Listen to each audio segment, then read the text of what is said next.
Praise the Lord.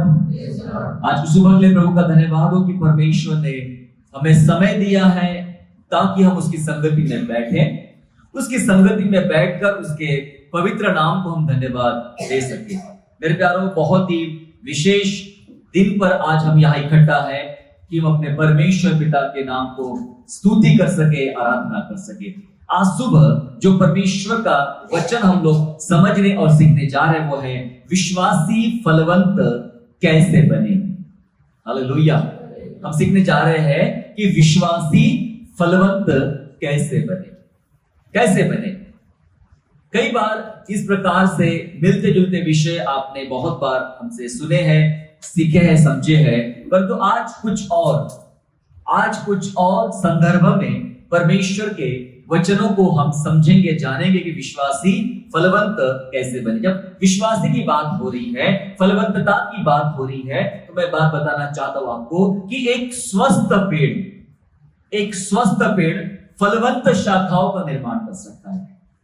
फलवंत शाखाएं तब निर्माण होगी जब वो पेड़ एक हेल्दी पेड़ होगा, एक स्वस्थ पेड़ होगा, है ना। सूखा पेड़, सूखी जड़ें कभी भी अच्छी शाखाओं को निर्माण नहीं कर सकता या फलवंत शाखाओं का निर्माण नहीं कर सकता, है ना। इसलिए अगर शाखाएं, डालियां अगर फलवंत करना है, हरी भरी करना है, तो जरूरी है कि उस पेड़ का स्वस्थ होना बहुत जरूरी है। पता है मैं किस संदर्भ में बात कर रहा हूं? मैं बात कर रहा हूं हमारे आने वाले बच्चों के बारे में, बात कर रहा हूं आने वाली पीढ़ी के बारे में, बात कर रहा हूं आने वाली विश्वासियों के बारे में, जो आज के बाद तैयार होंगे, प्रभु में बढ़ेंगे, प्रभु में अपने आप को तैयार करेंगे, योग्य बनाएंगे। ऐसे पीढ़ी की, ऐसे लोगों की, ऐसे जनों की बात कर रहा हूं। मैं बात कर रहा हूं आपके परिवार के लिए। आज सुबह मैं आपके परिवार के लिए बात कर रहा हूं। आपके परिवार में जो बच्चे पैदा हुए हैं, उनके बारे में बात कर रहा हूं, उनके लिए बात कर रहा हूं, और जो आने वाले हैं, होने वाले हैं, उनके लिए मैं बात कर रहा हूं। मैं बात कर रहा हूं आने वाली वो मसीही पीढ़ियों के लिए जिनके बारे में लोग बिल्कुल भी नहीं सोचते हैं, जिनके बारे में कोई तैयारियां नहीं होती है, पर आज हम उसके बारे में बात करेंगे। फलवंत विश्वासी फलवंत कैसे बने। मैंने स्वस्थ पेड़ की उपमा दिया। स्वस्थ पेड़, एक पेड़ का स्वस्थ होना इसलिए जरूरी है, तभी वो पेड़ फलवंत डालियां या फलवंत शाखाओं का निर्माण करेगा। अगर पेड़ ही सूखा हुआ है, कलीसिया आज का विश्वासी ही सूखा पड़ा हुआ है, आज का विश्वासी सूखा पड़ा हुआ है, तो वह कभी भी फलवंत शाखाओं का निर्माण नहीं कर पाएगा। उसके साथ उसकी शाखाएं खत्म हो जाएगी। सूखे पेड़ के साथ सूखे पेड़ की सूखी शाखाएं पैदा होगी, और सूखी शाखाएं सूखे पेड़ के साथ समाप्त हो जाएगी, खत्म हो जाएगी। इसलिए अगर आपको फलवंत होना है, आपके आने वाली पीढ़ी को फलवंत होना है, आपके आने वाले कल को आपको फलवंत होना है, तो आपको ये समझना जरूरी होगा कि कैसे एक विश्वासी होने के नाते मुझे फलवंत होना है। बस आप निकाल लेंगे होशे नबी की पुस्तक, निकाल लेंगे अध्याय 10। जब आप निकाल लेंगे होशे नबी की पुस्तक, निकाल लेंगे और अध्याय 10 निकाल लेंगे होशे नबी के, और वचन पढ़ेंगे 12। होशे नबी की पुस्तक अध्याय 10 और वचन 12। किसी को मिला तो पढ़े। एक मिनट माइक में बोलना।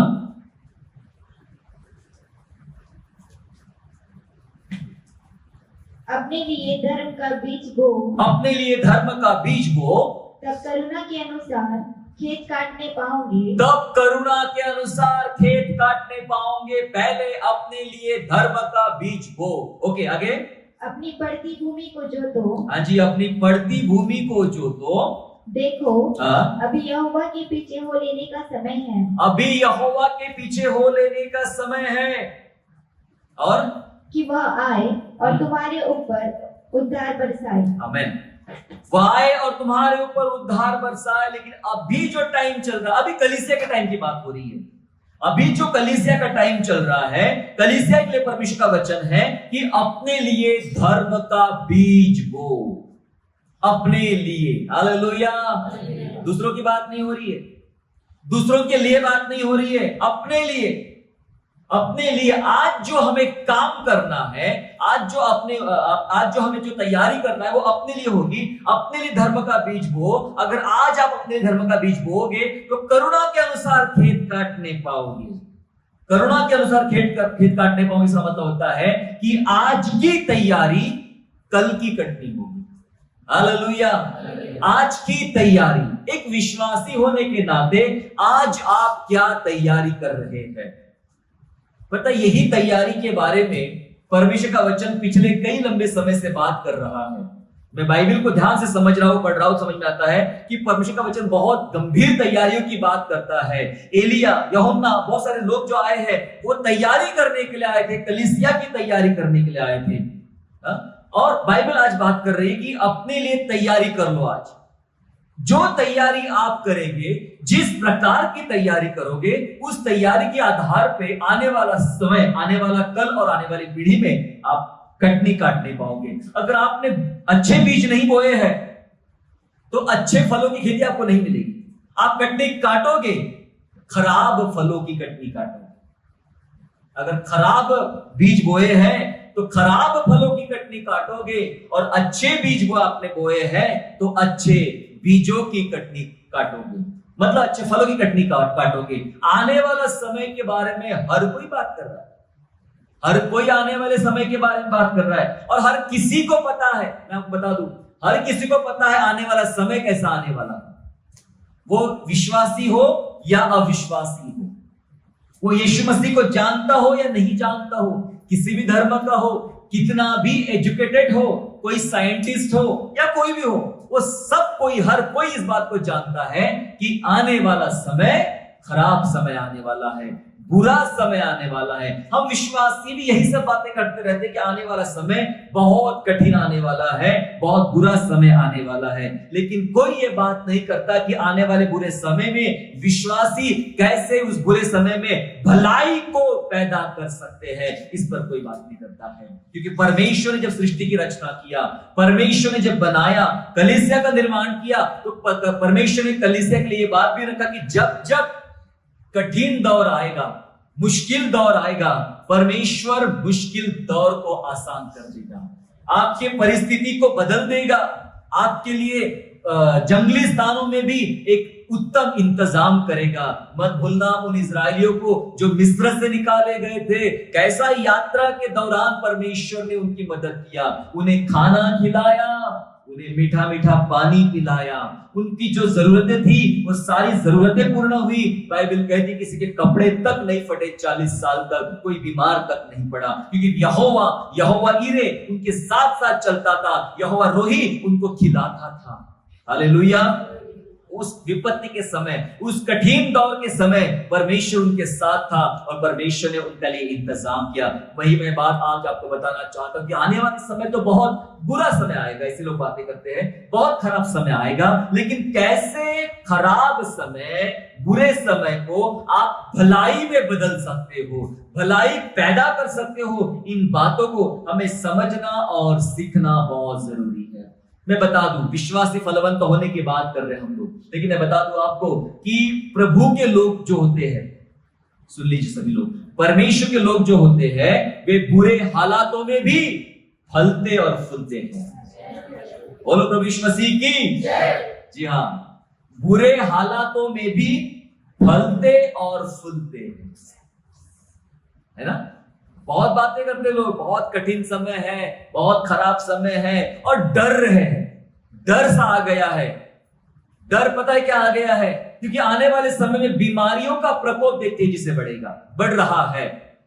अभी ऐसी बीमारियां देखने को मिलती हैं जो छोटे छोटे बच्चों में भी पाई जाती हैं, जो कभी बड़ों में पाई जाती है, बच्चों में पाई जाती है ना। एक टेक्नोलॉजी का समय, टेक्नोलॉजी में हम इतने ज्यादा आगे बढ़ रहे हैं और टेक्नोलॉजी हमारे लिए मुश्किलें खड़ी कर दे रही है, बहुत ज्यादा। जितने आसान कर रही चीजें उतनी ही ज्यादा मुश्किल भी कर रही है चीजें। ग्लोबल वार्मिंग, ये तो सारी दुनिया चिल्ला रही है, वर्ल्ड चिल्ला रहा है इस बात को लेकर कि बहुत खराब परिस्थितियां है। क्यों आती है बाढ़, क्यों आते हैं भूकंप, क्यों आते हैं तूफान, समंदर के तूफान, और ये तूफान वो तूफान, बारिश का नहीं होना, ये होना वो होना, ये क्यों है? ये एक वातावरण चेंज हो गया है, खराब दिनों के संकेत है। बाइबल बात करती है खराब दिनों के संकेत है, खराब दिन तो आएंगे। क्या आपको डर लग रहा है कि कैसे मैं जीऊंगा उन दिनों? मेरी पीढ़ी, मेरे बच्चे कैसे जिएंगे उन खराब दिनों में? बुरे दिन आएंगे, शैतान का राज भी चलेगा, बहुत तेजी से राज चलेगा, इसकी कोई सीमा नहीं रहेगी। शैतान का राज बहुत तेजी चलने वाला है। ऐसे हालातों में कैसे परमेश्वर के लोग गंभीर रूप से खड़े रह सकते हैं और बुरे हालातों को कैसे बदल सकते, कैसे फलेंगे, कैसे फूलेंगे? आइए वचन के साथ समझने का प्रयास करेंगे। रोमियो की पुस्तक निकाल लेंगे, रोमियो की पत्री, और उसका 8वां अध्याय निकाल लेंगे। रोमन चैप्टर 8 एंड वर्स 35, 35 वचन को पढ़ लेंगे। पहले 8 का 35। कौन हमको मसीह के प्रेम से अलग करेगा? क्वेश्चन मार्क लगाया वहां पे। मैंने एक बात बताया आपको कि आने वाला समय बहुत बुरा होगा और बुरे समय में कैसे जीना है, कैसा होगा, ये बताया गया है। लिखा है कौन हमको मसीह के प्रेम से अलग करेगा? हालेलुया। हम अगर यीशु से प्यार करते हैं, हम अगर यीशु के पीछे चलते हैं, यीशु की आज्ञाओं का पालन करते हैं, तो बाइबल बता रही है फिर कौन हमें मसीह के प्रेम से अलग करेगा? कौन कौन आएंगे अलग करने के लिए? देख लेना, आने वाला टाइम बुरा टाइम आएगा और कौन कौन खड़ा होगा आपको अलग करने के लिए। सुनो, पढ़ो।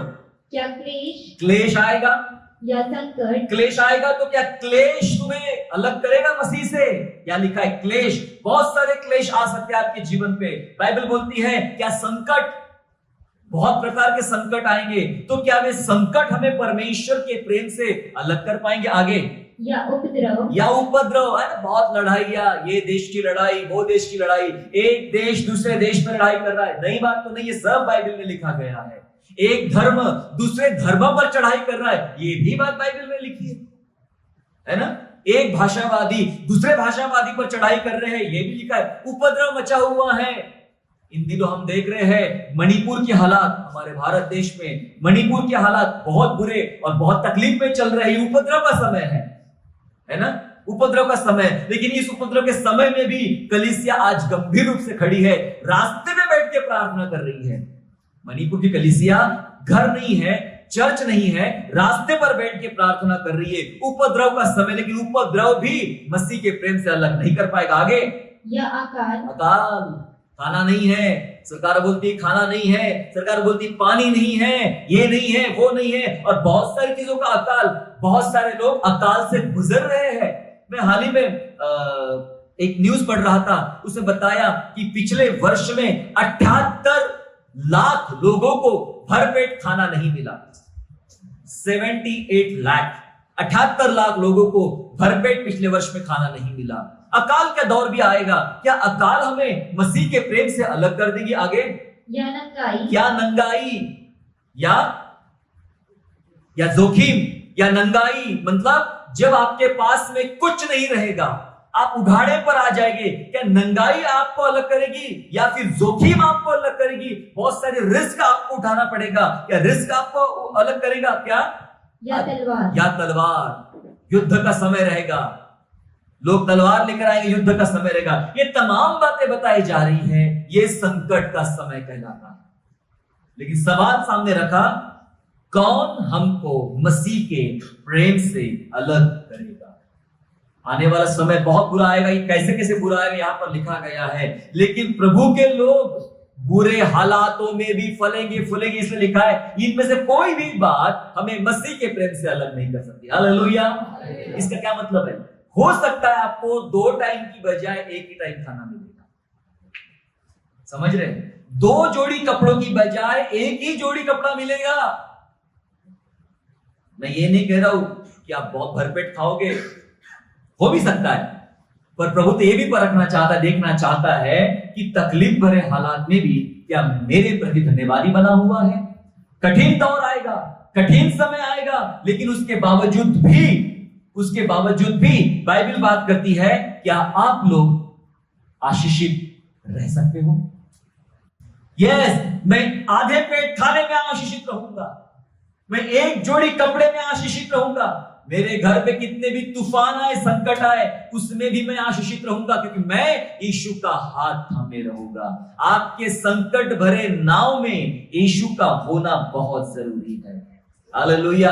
अब आगे उसी में आगे पढ़े 38 और 39 पढ़े उसी अध्याय में आगे। क्योंकि मैं निश्चय जानता हूँ अब सुनिए, क्योंकि मैं निश्चय जानता हूँ कि न मृत्यु ना मृत्यु, न जीवन ओहो कौन कौन, ना मृत्यु ये संसार में आने वाली मृत्यु, और ना इस समय का जीवन, न स्वर्गदूत ना स्वर्गदूत, न प्रधानताएं ना प्रधानताएं, न वर्तमान ना आज का वर्तमान, न भविष्य ना आने वाला भविष्य, न सामर्थ ना कोई सी ऊंची से ऊंची सामर्थ, न ऊंचाई ना कोई ऊंचाई, न गहराई ना कोई गहराई, और न कोई और सृष्टि और ना कोई और सृष्टि हमें परमेश्वर के प्रेम से, हमें परमेश्वर के प्रेम से, जो हमारे प्रभु यीशु मसीह में है, यस जो हमारे प्रभु यीशु मसीह में है, अलग कर सकेगी। यस उनको अलग नहीं कर सकती है। हालेलुया।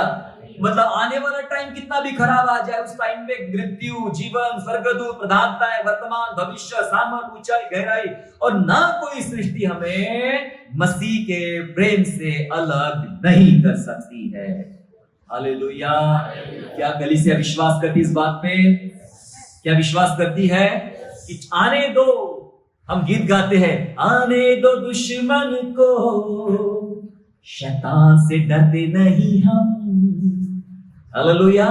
हमें डर नहीं होना चाहिए, हालातों का डर नहीं होना चाहिए, परिस्थिति का डर नहीं होना चाहिए। तब होगा ये बातें जब आप मसीह के साथ घनिष्ठता में, उसके प्यार में जुड़े हैं, उसकी आज्ञाकारिता में जुड़े हैं। ऐसे मसीही फलवंत होंगे और ऐसे मसीहों के लिए परमेश्वर भविष्य में इंतजाम करेगा। इसहाक के बारे में जानते हैं, इसहाक के देश में अकाल पड़ा हुआ था। परमेश्वर ने इसहाक को बोला, गरार नहीं रुकना, मैं तुझे यहीं पर आशीष दूंगा। शायद वो कह सकता यहां तो तकलीफें बहुत ज्यादा है, बोले इधर ही रुकना, मिस्र में मत जाना, इधर ही मैं तुझे ब्लेस करूंगा। तकलीफ भरे देश में परमेश्वर ने इसहाक को ब्लेस किया। बाइबल बोलती है जिस वर्ष उसने जोता और बोया, उसी वर्ष उसने 100 गुना फल प्राप्त किया। हालेलुया। राजा, वहां का राजा अबीमेलेक ने आके बोला कि भाई साहब आप तो मेरे से भी ज्यादा धनवान बन रहे हो, आप हमारे बीच में मत रहो, कहीं ऐसा हो कि आप ही कल चल के राजा बन जाए। वह मुसीबत के देश में आशीषित हुआ क्योंकि इसहाक ने परमेश्वर की आज्ञा का पालन किया। हालेलुया। यूसुफ मिस्र में आशीषित हुआ। मिस्र की हालात यूसुफ के पक्ष में नहीं थे, मिस्र की हालात बुरे थे। मिस्र में उसको सजा हुई थी, वो तो जेल में था, उसके ऊपर झूठा आरोप लगाया गया था मिस्र पर। मिस्र पे ऐसा फरमान निकाला गया था कि जो राजा का स्वप्न का दर्शन का अर्थ ना बता सके उसको मार डाला भी जाए। बहुत जोखिम भरा देश था, बहुत खराब देश था, बहुत बुरी बातों से भरा हुआ देश था, और परमेश्वर यूसुफ को मिस्र में आशीषित किया। हालेलुया। मिस्र देश में आशीषित किया। अन्य जातियों के बीच में, अन्य देवताओं की आराधना करने वालों के बीच में परमेश्वर ने यूसुफ को मिस्र में ब्लेस किया। कठिन हालातों को बदल डाला। बुरे हालातों में भी यूसुफ फला और फूला, वो प्राइम मिनिस्टर वहां का बन गया। हालेलुया। दानियल बेबीलोन में आशीषित हुआ। बेबीलोन में तो उनको बंधुआ बन के लाया गया था, पूरा देश बंधुआई में था, पूरा देश बंधुआई में था। तमाम यरूशलेम वासियों को उठाकर लाया गया था, और उस बंधुआई के देश में जहां पे परमेश्वर का नाम लेना मुश्किल था, राजा की आज्ञा को तोड़ना मुश्किल था, ऐसे बेबीलोन में, ऐसे बाबुल में परमेश्वर ने दानियल को आशीषित किया। दानियल सबसे ऊंचा पद प्राप्त किया। हालेलुया। क्या बताना चाह रहा हूं, कौन हमें मसीह के प्रेम से अलग करे? इनको तो नहीं कर पाए कोई। और बहुत उदाहरण बाइबल में है, टाइम नहीं मेरे पास बताने का, बहुत उदाहरण बाइबल में है। कोई इनको मसीह के प्रेम से अलग नहीं कर पाया क्योंकि इन्होंने परमेश्वर के साथ चले, परमेश्वर की आज्ञा का पालन किया, इसलिए विश्वासी फलवंत बने। मैं आपकी बात कर रहा हूं, मैं आपकी पीढ़ी की बात कर रहा हूं, मैं आपके बच्चों की बात कर रहा हूं। क्या ऐसा ही दौर रहेगा आने वाले समय में आपके बच्चों के लिए? ऐसा ही होगा आपके आने वाली पीढ़ी के लिए? क्या ऐसा ही होगा आपके आने वाली संतान के लिए? क्या सोचते आप? क्या आपका मन बोलता? सही में ऐसा चलेगा या फिर माहौल कुछ और रहेगा? माहौल कुछ और रहेगा, बातें कुछ और रहेगी, है ना? कई बार देखा मैंने, चर्च के लोग चर्च में बैठे हुए, चर्च के जवान बच्चे बाहर बैठ के मोबाइल पे गेम खेल रहे हैं। अभी भी एक सीन देखकर आया, है ना? बहुत बुरे हालात है, और उम्मीद करते हैं कि ये बच्चे, ये पीढ़ियां, ये जवान आशीषित हो गए, आशीषित हो गए, क्योंकि उनको आशीषित करना है तो आज की कलीसिया को कुछ करना पड़ेगा। क्या लिखा था पढ़ा हमने? अपने लिए धर्म का बीज बो, दूसरों के लिए नहीं, अपने लिए बो, तब तुम करुणा के अनुसार कटनी काटने पाओगे। अगर आप सोचते हो कि मुझे और मेरी संतान को, मुझे और मेरी आने वाली पीढ़ी को परमेश्वर आशीषित करे, तो मुझे कुछ करना पड़ेगा। आइए कुछ उदाहरण के साथ मैं आपको बताना चाहता हूं क्या करना पड़ेगा। मैं आपको एक बात बताना चाहता हूं, अगर आप सोचते हो कि आने वाले बच्चे, आने वाली पीढ़ी, आपका आने वाला कल सचमुच आशीषित हो, ऐसा ही जैसा हमने बताया कि इसहाक गरार में ब्लेस हुआ, यूसुफ मिस्र में हुआ और दानियल बेबीलोन में हुआ, आपके बच्चे भारत में आशीषित होंगे। भारत की परिस्थितियां बदल रही है, क्या इस भारत में, इस इंडिया में क्या आपके बच्चे आशीषित होंगे? बुरे माहौल में भी आप रह पाओगे, टिक पाओगे? कुछ बातें मैं बताना चाहता हूं। कुछ करना पड़ेगा आज की कलीसिया के लिए, कुछ करना पड़ेगा कि आज आप कौन सा बीज बो रहे हो, अपने लिए कौन सा बीज बो रहे हो जिसकी आप कटनी काटने पाओगे। मैं बताना चाहता हूं आज की विश्वास योग्यता और आज की धार्मिकता कल के हालातों को बदल सकती है। हालेलुया। आज की आपकी विश्वास योग्यता और आज की आपकी धार्मिकता कल के हालातों को बदल सकती है। कैसे? मैं कुछ उदाहरण देना चाहता हूं और उदाहरण के लिए मैं लूंगा योनाथन। योनाथन कौन था? योनाथन शाऊल का बेटा, दाऊद का सबसे अच्छा मित्र था, है ना। शाऊल राजा के बाद अगर कोई राजा बन सकता था उसके घराने में तो योनाथन राजा बन सकता था। लेकिन योनाथन दाऊद को बहुत चाहता था। योनाथन जानता था कि दाऊद के ऊपर परमेश्वर का आत्मा है और सामने से बोल दिया उसने, योनाथन ने, कि मेरे दोस्त, मेरे मित्र दाऊद, मेरे पिता शाऊल के बाद तू ही राजा बनना, मैं राजा नहीं बनूंगा, मैं तेरे नीचे रहूंगा, पर राजा तू ही बनेगा। मैं तुझे पहले से कह दे रहा हूं, मेरी एनओसी में तुझे दे रहा हूं, नो ऑब्जेक्शन सर्टिफिकेट मेरी तरफ से ले ले कि राजा तू ही बनेगा, राजा मैं नहीं बनूंगा। और ऐसा प्यार करता था योनाथन दाऊद से। बाइबल बात करती है कि योनाथन का प्यार इतना गंभीर था, इतना अच्छा था कि दाऊद ने एक स्टेटमेंट कहा कि योनाथन तेरा प्यार स्त्रियों के प्रेम से भी उत्तम है ना। लोग अक्सर स्त्रियों के प्यार में खो जाते हैं। क्या बोलते? दिल तो पागल है, हमारा दिल आपके पास में है। स्त्रियों के प्यार में पागल हो गए। कई राजा दुनिया में इतिहास गवाह है, कई राजा ने स्त्रियों के चक्कर में पागल हो गए, अपना सब कुछ लगा दिया, स्त्री के लिए मेहनत किया। हमारे देश में ताजमहल इस बात की मिसाल है, स्त्री के लिए इतना बड़ा महल बनवा दिया, है ना। पर दाऊद ने एक बात कहा कि योनाथन तेरा प्यार स्त्रियों के प्यार से उत्तम है, तू मेरे से इतना प्यार करता। और कितनी बार योनाथन ने दाऊद को बचाया, कितनी बार बचने का रास्ता उसको बताया, ये सारी बातें थी। अब बात आगे बढ़ती है, योनाथन मर जाता है, शाऊल भी मर जाता है, बहुत समय निकल जाता है, राजा दाऊद राजा बन जाता है और उसके बाद वो कुछ सोचता है। आइए पढ़ेंगे, मेरे साथ निकालेंगे दूसरा शमूएल अध्याय 9। दूसरा शमूएल निकाल लेंगे और अध्याय 9 और वचन 1 उसका पढ़ेंगे। दाऊद ने पूछा, हाँ, क्या शाऊल के घराने में से कोई अब तक बचा है? क्या शाऊल के घराने से अब तक कोई बचा है जिसको मैं योनाथन के कारण प्रीति दिखाऊं? बस यार रुक जाइए, क्या लिखा है? जिसको मैं, क्या शाऊल के खानदान में कोई बचा हुआ है जिसको मैं अपने मित्र योनाथन के कारण प्रीति दिखाऊं? योनाथन के कारण, बोलो योनाथन के कारण। फिर से एक बार, योनाथन के कारण। याद रखना इस बात को, योनाथन के कारण, शाऊल के कारण नहीं बोलता, किसी और चीज के कारण नहीं बोलता।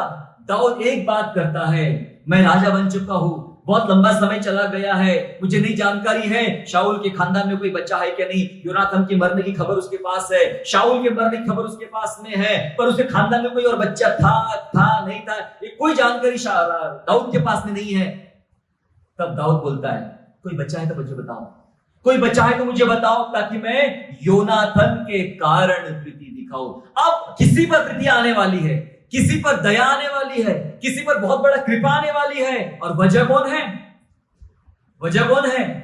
योनाथन। वजह योनाथन है। ये पिक्चर अपना पिक्चर समझिए, ये पिक्चर अपना पिक्चर समझिए। आने वाले बच्चे, आने वाली पीढ़ी, आने वाला समय की बात कर रहा हूं मैं, तब उनके ऊपर सचमुच दया की जाएगी क्या? तब उनके ऊपर कृपा की जाएगी क्या? तब उनके ऊपर आशीष दिलाई जाएगी क्या? कौन आपके बच्चों को आशीष देगा? कौन आपकी संतानों को ब्लेस करेगा? कौन आपके आने वाली पीढ़ी के लिए इंतजाम करेगा? किसके कारण होगा? किसके कारण होगा उन पर दया?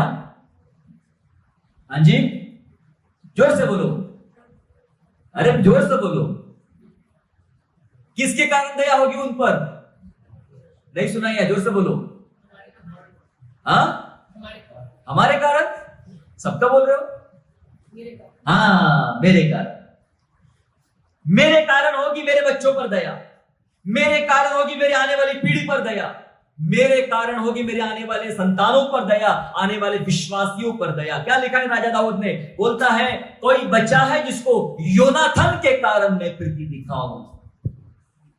योनाथन को याद करके उसके खानदान के लिए इंतजाम किया जा रहा है। हालेलुया। लेकिन अब दाऊद की और मुश्किल भी है। पढ़े तीसरा पद उसका, 9वें अध्याय का तीसरा पद। राजा ने पूछा, हाँ, क्या शाऊल की घराने में से कोई अब तक बचा है? कोई अब तक बचा है जिसको मैं परमेश्वर की सी प्रीति दिखाऊं? जिसको मैं परमेश्वर के जैसी प्रीति दिखाऊं। किसके कारण? योनाथन के कारण। जिसको मैं परमेश्वर जैसी प्रीति दिखाऊं। आगे सिबा ने राजा से कहा, सिबा ने, एक सिपाही था, उसने राजा से कहा, हाँ, योनाथन का एक बेटा तो है, योनाथन का एक बेटा तो है जो लंगड़ा है। ओ, जो लंगड़ा है। अब दाऊद की मुश्किल सुनिए, आप मजेदार बातें समझेंगे आप। दाऊद चाहता है कि योनाथन के कारण उसके संतान अगर कोई बची हुई है उससे मैं प्यार दिखाऊं, उससे मैं अपनी मेहरबानी दिखाऊं। और किसी ने बोल दिया यस महाराज, योनाथन का एक बेटा तो है, पर समस्या ये लंगड़ा है। क्या लंगड़ा होना समस्या है? हाँ जी, लेकिन दाऊद के लिए समस्या है। लंगड़ा होना दाऊद के लिए समस्या है। कई बार जब आप कुछ भलाई करना चाहते हो और उस भलाई में भी बहुत बड़ी समस्या खड़ी रहती है। पता है दाऊद के लिए समस्या क्या थी? दाऊद को लंगड़े और अंधे पसंद नहीं थे। समझे दाऊद की बात? ये पर्सनल मैटर होता है कुछ लोगों का, है ना। उसको लंगड़े लोग पसंद नहीं है, अंधे लोग पसंद नहीं है, अपाहिज लोग पसंद नहीं है, लूले लंगड़े उसको पसंद बिल्कुल भी नहीं थे। अब जिसको जो पसंद नहीं है अब मजबूरी में पसंद करना पड़ेगा, क्योंकि योनाथन के कारण उसका बेटा एक है और वो बेटा लंगड़ा है। आपके चेहरे बता रहे हैं, कैसी कैसी बातें कर रहे हैं। कब कहा लिखा है कि दाऊद को पसंद नहीं था लंगड़े और अंधे? ऐसा हो सकता है क्या? इतना जो सेवक था।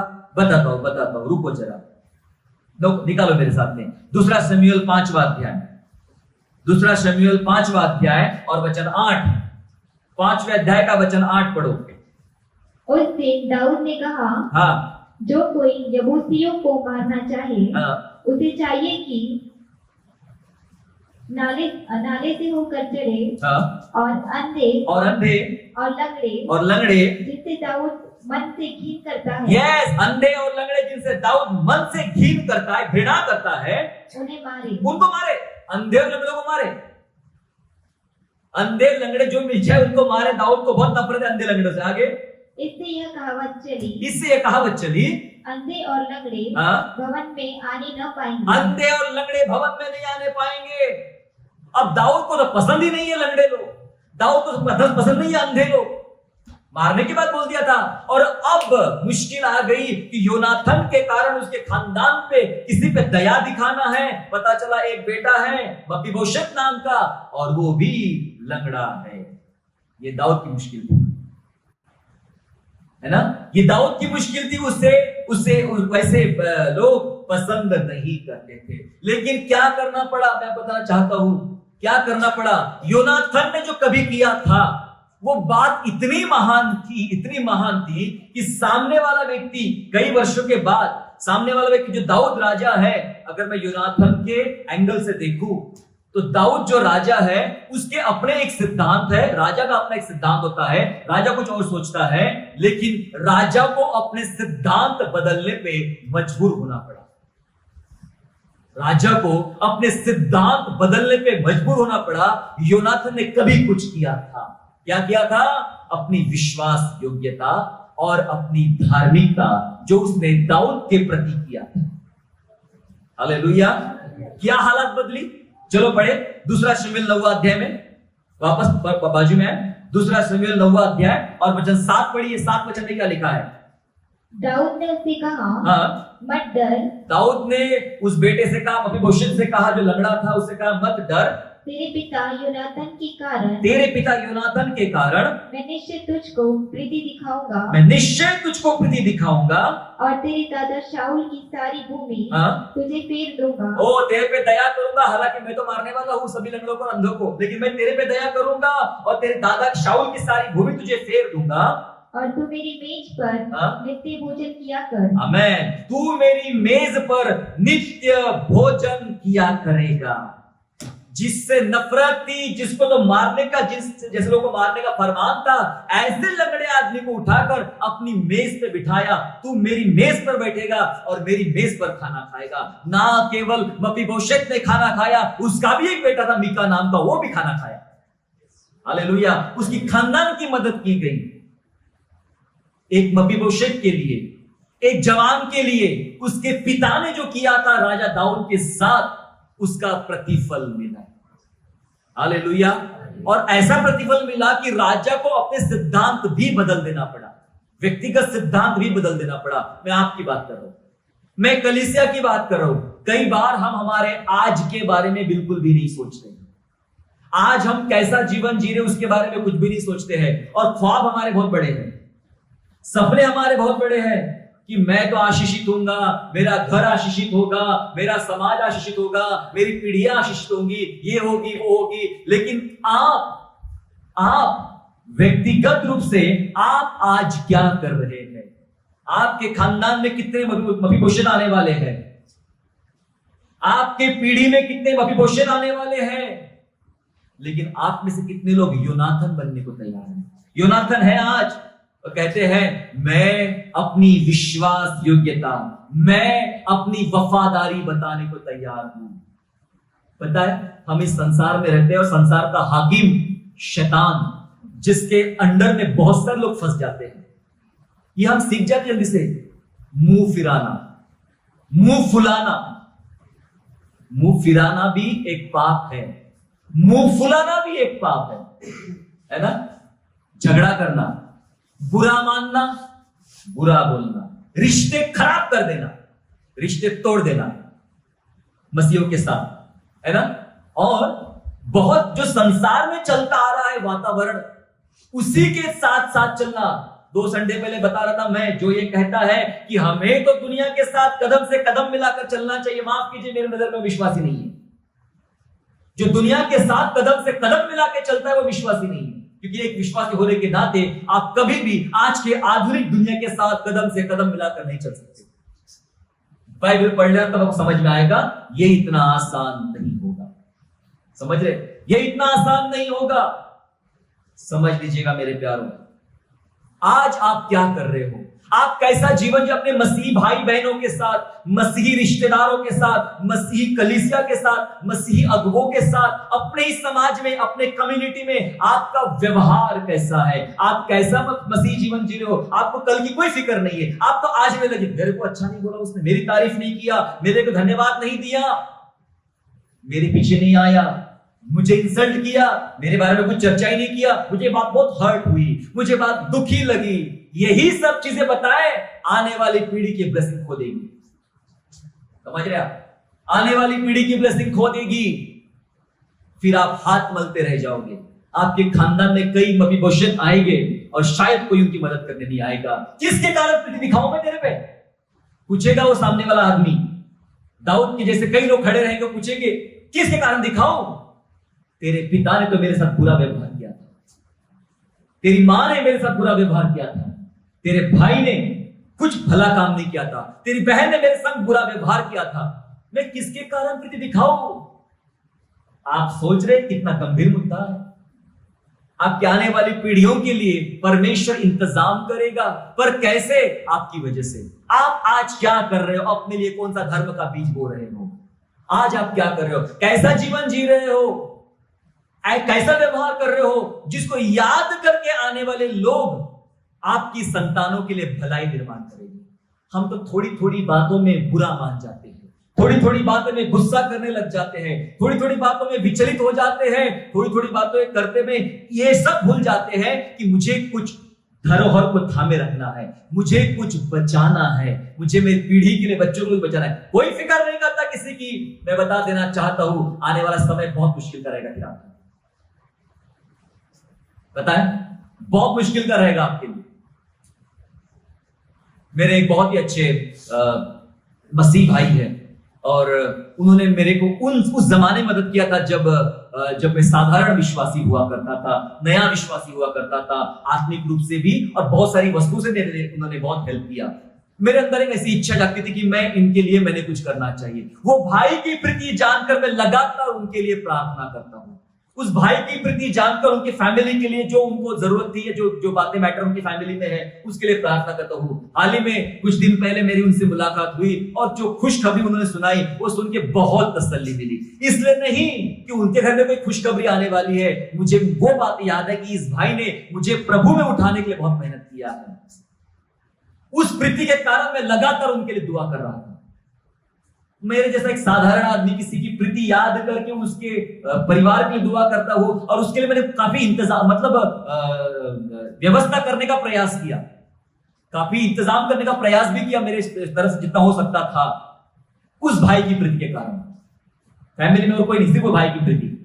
मैं आपको आज बता देना चाहता हूं, आपके ऊपर या आपके बच्चों के ऊपर या आपके आने वाली पीढ़ी के ऊपर में क्या सोच के लोग दया करेंगे, किसको याद करके दया करेंगे? आपका आज का व्यवहार। कितनों को याद आ रहा है कि हम कितना गलत करते हैं? समझ रहे आप?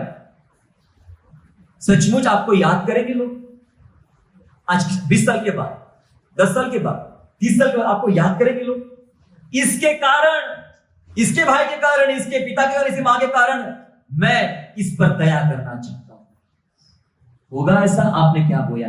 फलवंत डालियां कैसी बनेगी? पहले आज ये पेड़ स्वस्थ होना चाहिए, प्रभु में परिपक्व होना चाहिए, तब वो अच्छे बच्चों का निर्माण कर पाएगा। अब मैं दाऊद का एंगल से बात करना चाहता हूं। दाऊद का एंगल, इसमें दाऊद का एंगल क्या है? अभी हमने यूनाथन के एंगल से बात किया, उसके लिए इंतजाम हुआ, लेकिन जब आप दाऊद के एंगल से बात करें, दाऊद ऐसा बदला क्यों? जबकि उसको पसंद नहीं थे लंगड़े और अंधे, तो ऐसा बदला क्यों? मैं आपको बताना चाहता हूं, जब आप परमेश्वर से प्यार करते हो तब अपनी पसंद और नापसंद को आप कोई महत्व नहीं दे सकते। हालेलुया। अगर आपका प्यार प्रभु के प्रति सच्चा है, अभी दाऊद के एंगल से बात कर रहा हूं, अगर आपका प्यार प्रभु के प्रति सच्चा है, और दाऊद का प्यार प्रभु के प्रति सच्चा था, इसलिए उसने अपनी पसंद क्या है, मेरी नापसंद क्या है, इसको उसने महत्व नहीं दिया। याकूब पहला अध्याय और 20 वचन क्या बोलते हैं? पढ़िएगा। याकूब जेम्स चैप्टर 1 एंड वर्स 20, पहले अध्याय का 20 पद क्या बोलता है? पढ़िए। क्योंकि मनुष्य का क्रोध परमेश्वर के धर्म का निर्वाह नहीं कर सकता। मनुष्य का क्रोध परमेश्वर के धर्म का निर्वाह नहीं कर सकता। दाऊद अपना, उसकी व्यक्तिगत बातें हैं वो भी उसको नहीं पसंद। मनुष्य का क्रोध के सामने वो परमेश्वर के धर्म का निर्वाह नहीं कर सकता। उसको अपनी पसंद और नापसंद को साइड में रखना पड़ा, और उस लंगड़े व्यक्ति को सिर्फ उसके पिता योनाथन के कारण अपनी मेज पर खाना खिलाना पड़ा। हालेलुया। मेरे प्यारों, अगर आप प्रभु से प्यार करते हो तो पता है आपको अपनी कितनी व्यक्तिगत बातें साइड में निकाल कर रखना पड़ेगा। बहुत बुरा लगता था, मुझे उसने बुरा बोला, आप तो उससे घर पे कभी नहीं जाऊंगा। गैर मसीह बात समझ भी लूं मैं, लेकिन मसीह की बात तो समझ में नहीं है जल्दी से, है ना? आपका गुस्सा, आपका क्रोध, आपकी तकलीफें, आपको कई बार अपनी पसंद नापसंद को साइड में रखना पड़ता है। मैं सिखाऊं इस बात को। कई लोगों के लिए मेरी बिल्कुल इच्छा नहीं होती कि उनके लिए कुछ करें, लेकिन जब मैं ये वचन पढ़ता हूं ना, ये वचन बहुत मारता है। कितनों को पता नहीं इस आइडिया इस बात का कि वचन अच्छे से लगाता है, अच्छी पिटाई करता है वचन। वचन जैसा कोई पिटने वाला कोई नहीं है, वचन ही पिटता है। वचन बोलता है तेरा क्रोध तेरे पास रख, तू मेरे धर्म का निर्वाह नहीं कर सकता। कई बार वो सब चीजें साइड में रख के परमेश्वर की आज्ञा मान के वो सब करना पड़ता है जो सब करने की कभी इच्छा नहीं होती। उस व्यक्ति की वजह से, उसके लोगों की वजह से, या उसके कामों की वजह से, या उसके पुराने व्यवहार याद आते हैं। जब कोई भलाई करने का आगे दौड़ते ना, तो पुराने व्यवहार, अरे इतने बुरे बुरे बुरे बुरे बुरे बुरे काम किए उसने मेरे साथ में, क्या मैं करूं, मैं साइड में हट जाऊं। तब याद आता मनुष्य का क्रोध परमेश्वर के धर्म का निर्वाह नहीं कर सकता। पसंद नापसंद को जिस दाऊद ने साइड में रखा, वैसे आपको भी रखना पड़ेगा। और आने वाले समय में जिन लोगों के लिए हेल्प मिलना है, काम होना है, वो भी लोग साइड में रखेंगे। कोई योनाथन तो बन जाए पहले, कोई योनाथन तो बन जाए पहले, दाऊद भी बन जाएंगे। हालेलुया। तब तक हम फलवंत नहीं हो सकते मेरे प्यारों, जब तक हम परमेश्वर के सिद्धांतों को ना समझ लें। समझना पड़ेगा कि परमेश्वर के सिद्धांत मेरे लिए क्या है। आप क्या बचा रहे हो अपने लोगों के लिए, आप क्या बो रहे हो अपने लोगों के लिए। पता है लूत का बचना क्यों हुआ? इब्राहिम को याद करके परमेश्वर ने लूत को बचा लिया। इब्राहिम को याद करके लूत को बचा लिया, नूहा को याद करके सृष्टि को बचा लिया। याद करता है परमेश्वर, याद करता है परमेश्वर। आपको और मुझे भी याद करेगा परमेश्वर जब आपकी पीढ़ी को, आपकी संतान को ब्लेसिंग मिलने का टाइम आएगा, है ना। पता है इस सारे मैटर में शैतान की भी एक भूमिका होती है। शैतान क्या करता है? शैतान आज की आशीष दिखाता है। शैतान आपको आज की आशीष दिखाता है। रे कल किसने देखा है, आज जी लेना। तुझे ज्यादा झुकना जरूरत नहीं है, तुझे ज्यादा झुकने की जरूरत नहीं है, तुझे सामने से माफी मांगने की जरूरत नहीं है। वो अपने घर में महान है तो तू अपने घर में महान है। ये बातें कौन सिखाता है हमें? ये बातें कौन सिखाता है हमें? तू भी अपने एटीट्यूड में रहे, झुकना नहीं किसी के सामने। वो तेरे घर में नहीं, तू उसके घर में मत जा। वो तेरे से बात नहीं, तू उससे बात मत कर। आज तू आशीषित है ना। वो आपको कर्मों पर ले आएगा। तूने इतने अच्छे कर्म किए, तूने पीछे मेहनत किया है, उसका प्रतिफल तुझे परमेश्वर दे रहा है। वो आपको आज की आशीष दिखाएगा। और हम आज में ही जीना चाहते हैं। आज बढ़िया चल रहा है मेरे घर में, आज अच्छा चल रहा है ना, आज बढ़िया पैसा आ रहा है ना, आज अच्छा सब कुछ हो रहा है ना, आज मेरे घर में प्रार्थना होती है, मेरे से 4 लोग अच्छे से बातें करते हैं। आज का सोचते हैं, आज का सोचते हैं, आज का सोचते हैं। और जो आज का सोचता है उसे मूर्ख बनाने वाला कोई है, और वो धूर्त शैतान है। वो आपको सिर्फ आज दिखाएगा। यीशु मसीह ने आपको कभी भी आज नहीं दिखाया। यीशु मसीह ने आपको अनंत आशीष दिखाया। वो आपको आज की आशीष की बात नहीं करता है, वो अनंत आशीष की बात करता है, अनंत काल की आशीष की बात करता है। इसलिए उस धूर्त से बचे रहिए, शैतान से बचे रहिए। वो आपको आज का चौकाचौंध दिखाकर सब कुछ भुला देता है। आज की चकाचौंध, आज की आशीष, आज की समृद्धि और आज जो आपके पास चीजें हैं वो दिखाकर सब कुछ भुला देता है। इसलिए आपके ख्याल में भी, रात को भी ख्याल में बात नहीं आती है, क्या ऐसा मेरा व्यवहार कहीं मेरे बच्चों के लिए गड्ढा तो नहीं खोद रहा।